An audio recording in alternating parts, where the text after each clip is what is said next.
Hello, Colton here with CGK Flint knapping. It may be a little bit windy this video, so I'm sorry if the video quality is bad. But I've changed a couple things with my channel, specifically channel name and description, and of course the profile picture. But I wanted to say thank you all for the love and support that you've been showing. I've had at least 7 views on my newest video, Flint knapping the tools of the trade. And today I'm here to talk about rock, specifically how to find it, what kind works best, and maybe even a little bit of EDC flint knapping and all that. So right here I'll get started and say this off of the bat. Whenever you're looking for any kind of knapping rock, you're wanting something that has a very waxy texture to it. For instance, I have this piece of Texas Prime chert right here, and it's very smooth and waxy. Now this isn't actually the best piece. It's really beat up and it's got lots of freeze cracks in it, but it is still waxy. You're also looking for something that will snap or break off in a conchoidal fracture. I have this piece of obsidian right here, and I was knapping this the other day, and take that, and I took that flake off right there. So it snaps off in a conchoidal fracture. What I mean by conchoidal fracture is you can see that the shape of this is right here is where I smacked, and it's pretty thin and it's pretty thick, and then it winds and tapers out, right? And you want it to break in a conchoidal fracture so that it flakes. For instance, this flake right here that came off. This little flake right here. If you flip it this ways, maybe you can see, but this is the bulb of this little end part right here. Right there is the bulb of percussion, right? Right here I have a broken little knife blade or broken little preform made out of Florida chert or Florida agatized coral. My experience with any kind of agatized coral has been okay so far. I will have a couple of uh-ohs every now and then, but it works perfectly fine. I have some really beautiful Texas chert and all that. Now when it comes to something else entirely, so right here is a block of, or whatever, of kind of quartzite. I do have another thing of quartzite. I don't have a very good relationship with quartzite knapping. I only have 1 or 2 quartzite blades. But if you get good enough at it and you want to try it out, definitely go for it. I may post a video where I'm knapping a piece of quartzite like this. Now, whenever you're trying to make a knife blade or anything like this, right here is a chert knife blade that I bought.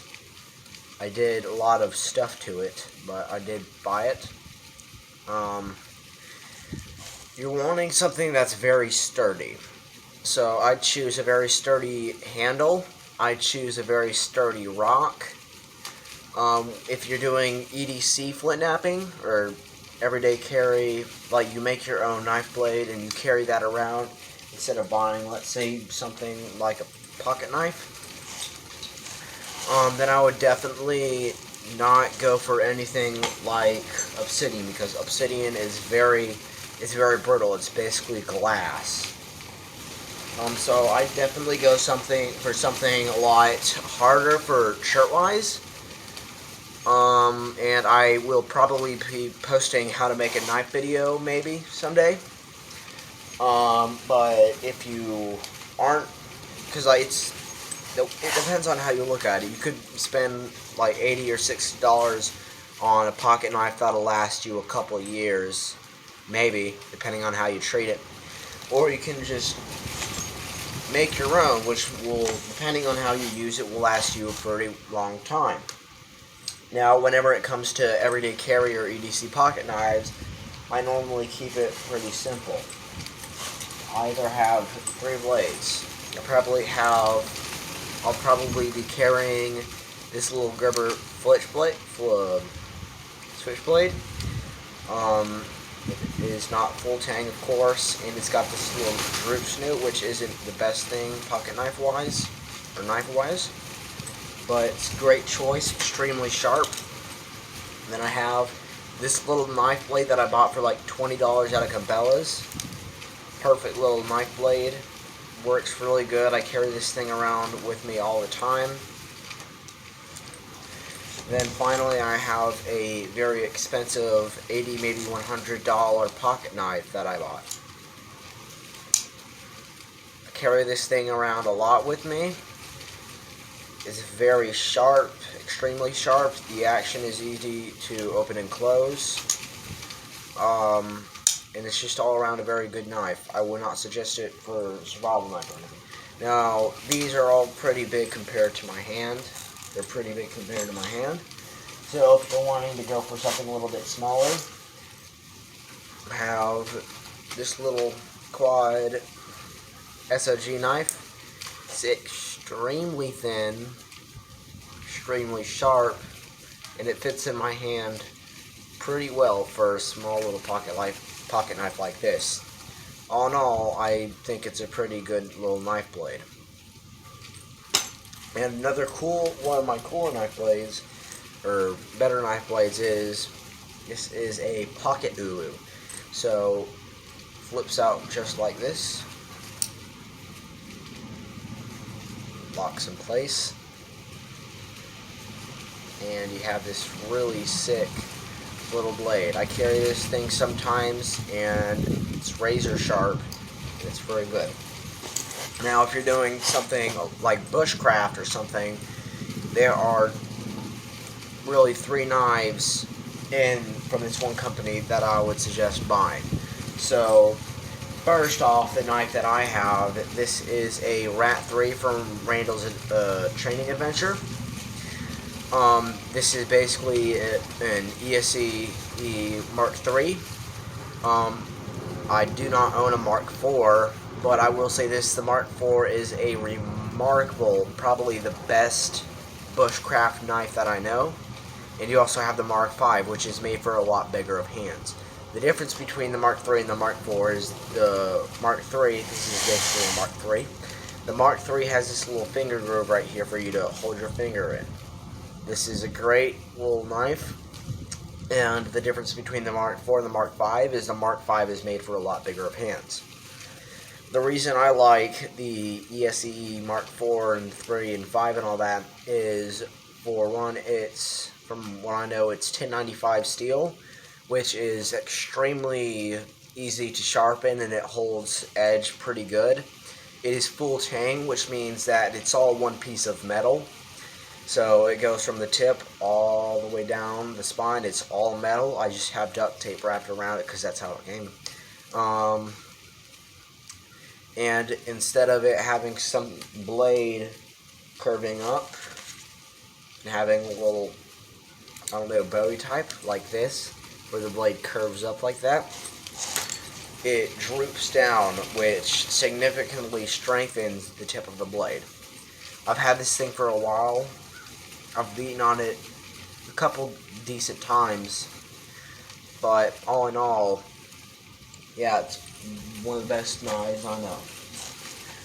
So, if you're wanting to know where to get rock, kind of sidetracked for a bit, if you're wanting to know where to get rock, I normally buy my rock off of a place like Neolithics.com. That is Neolithc,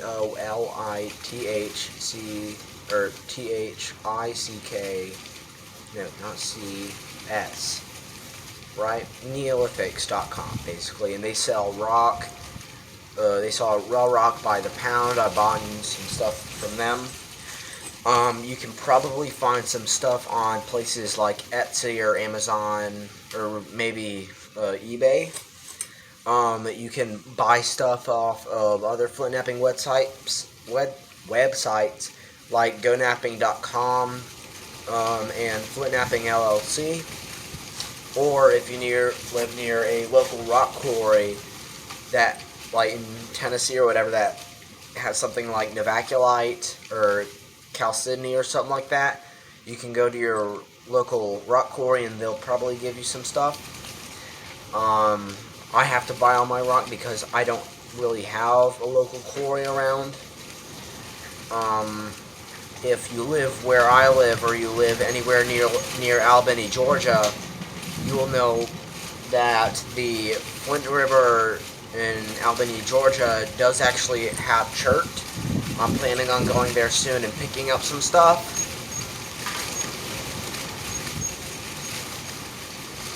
I think I'm about to get hit by a tornado.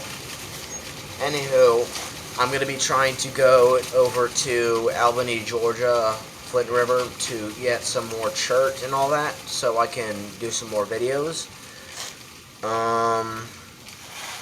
But I also have, this is extremely big, but I have this gigantic solid copper rod, and I'm going to be making some tools out of these, specifically pressure flakers and ishi sticks. I'm not so sure, maybe you could get an extremely small bopper out of this. But if you're wondering where to get this, I got this at a Lowe's for like 21 bucks. And next to the galvanized pipes. So that pretty much wraps it up for this video. My next video will probably be the beginner's video. So if you want to see the beginner's video, please hit subscribe, like, or comment what you want to see, or what kind of stuff you want me to see, or if you want anything else like that, what kind of tools, again, specialized knapping, I'll try to do a video on that. But yeah, that pretty much wraps it up for this video. I hope you guys stay safe. I hope you guys subscribe, like, and comment and all that crap. Tell me what to fix. If you want to see more of this stuff, tell me. Hope you guys have a great day, and I will see all of you later.